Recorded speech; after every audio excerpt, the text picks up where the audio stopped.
Olá, tudo bem com você?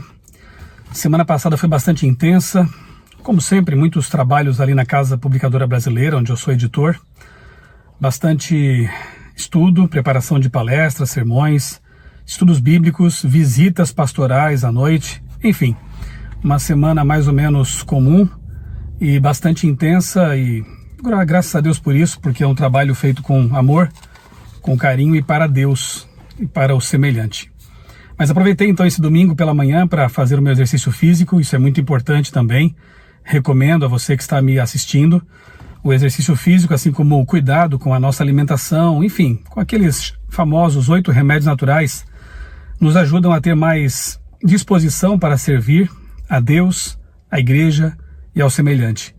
E eles estendem o nosso tempo de utilidade também. Então fica aí a minha dica, né? A minha recomendação para você.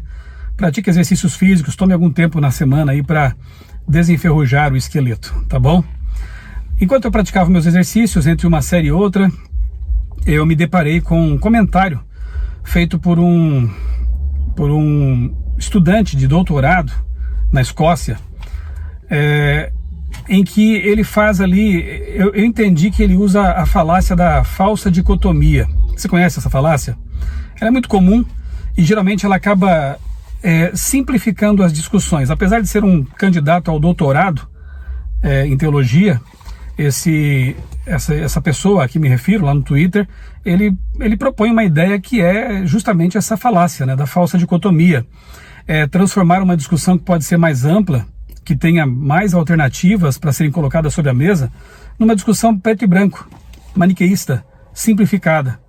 Mais ou menos como alguns que dizem, ou você é de direita ou você é de esquerda. Bem, eu posso dizer o seguinte, que eu não sou de esquerda e tampouco sou de direita. Então, essa falácia da dicotomia, ela acaba criando polarizações onde não precisava haver e simplificando discussões e tornando-as muito rasas. Esse estudante de teologia, estudante de doutorado, ele diz algo mais ou menos assim: é impressionante perceber como no Apocalipse Deus diz conhecer nossas obras e não fala assim de doutrinas. Ora, quando li isso, eu estou aqui parafraseando naturalmente, quando li isso eu me lembrei na hora, né, de 2 textos que ficam muito próximos aqui no Apocalipse, no capítulo 2, e quero aproveitar para, antes de ler os textos aqui para você, convidá-lo a assistir a uma série que eu estou apresentando aqui no meu canal com o meu amigo jornalista Felipe Lemos. Nós estamos estudando o Apocalipse ponto por ponto, chamamos essa série de Doses Apocalípticas. Já estamos no capítulo 6 dessa série. Fica aí meu convite para você acompanhar então aqui no meu canal. Tenho também aqui alguns vídeos de uma série que eu apresentei no NASP, Campus São Paulo.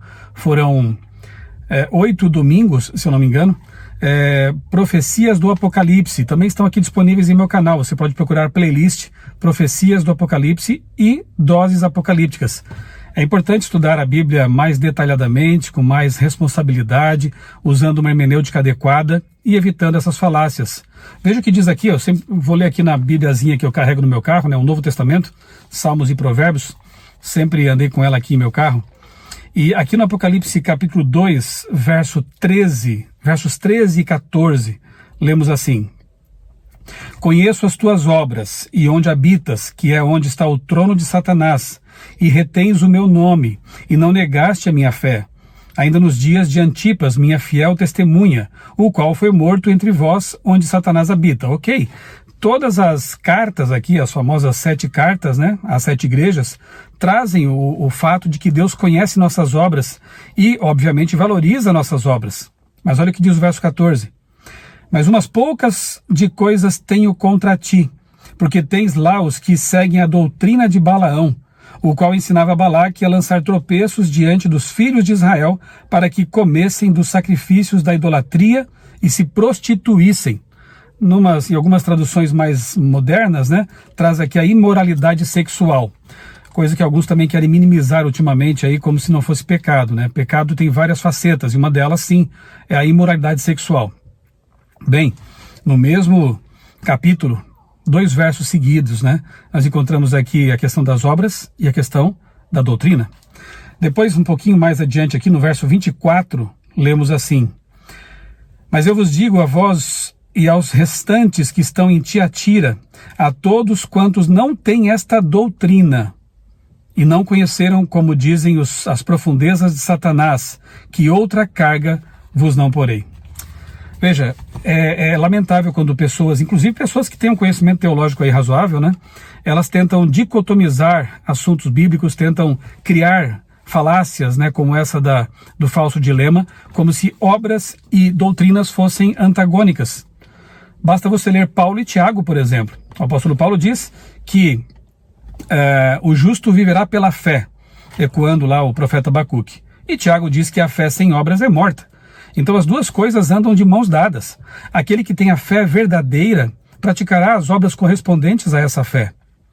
Eu quero dizer para você, eu não sei se você já conhece minha história de conversão, mas eu pertencia a uma igreja que era muito bem conhecida por praticar obras.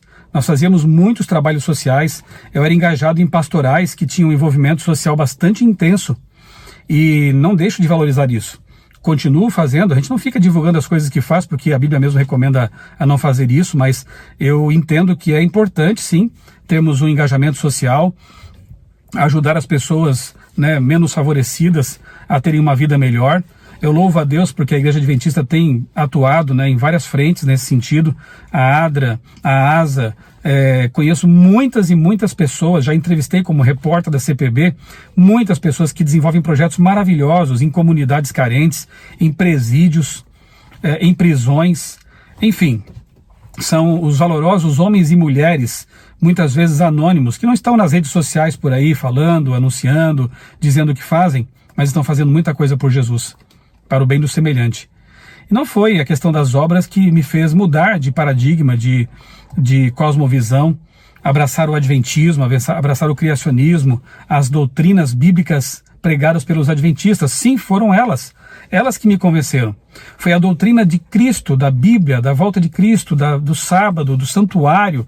Foram essas mensagens maravilhosas que me fizeram ver que eu precisava sair de Babilônia, da confusão doutrinária, abandonar o vinho adulterado de Babilônia, que significa também doutrinas corrompidas, dogmas, falsas mensagens, como pretensas mensagens bíblicas que não são, mas abraçar aí a pura mensagem da palavra de Deus. A doutrina pura da igreja de Éfeso.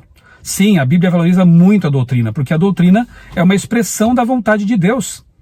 As obras podem ser praticadas por todos e devem ser, mas a doutrina define realmente o caminho que estamos seguindo. E se você tem a doutrina de Cristo, se você segue a doutrina bíblica, naturalmente, se você for um convertido, você vai praticar as boas obras correspondentes, porque isso é algo que um cristão de verdade naturalmente pratica.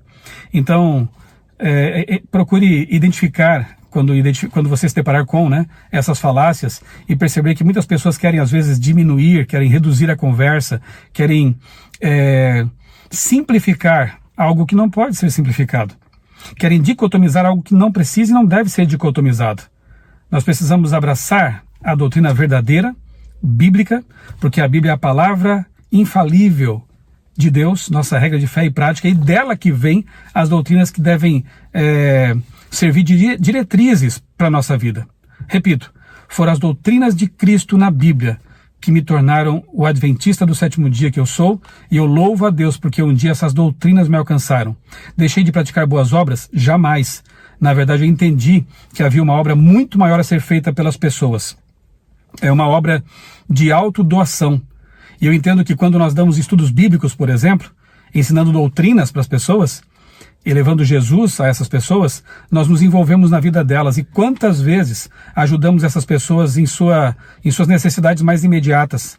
Nós nos envolvemos na vida delas. Não é apenas um ato de você entregar uma cesta básica e depois ir para casa com a consciência tranquila porque fez alguma coisa. E não estou dizendo que isso não deva ser feito. Deve ser feito. Há muitas pessoas passando fome neste momento. Mas quando você se envolve na missão verdadeira de ir, pregar o Evangelho, anunciar Jesus, você passa a conviver com as pessoas, viver o dia a dia delas. Você se envolve na vida cotidiana delas. E aí sim, isso é sair da zona de conforto e pregar com palavras e atitudes. Deus nos ajude a praticar boas obras, as obras correspondentes a um verdadeiro cristão, mas sem desprezar as doutrinas que são nossa baliza neste mundo confuso, nesse mundo de muitas vozes, nesse mundo de falsas teologias e ideologias. Que as doutrinas bíblicas sejam o nosso norte, a nossa forma de construir uma cosmovisão verdadeiramente bíblica e nos aproximar de Jesus, de sua palavra, da verdade que liberta. Um grande abraço, que Deus abençoe grandemente a sua vida e também a sua família.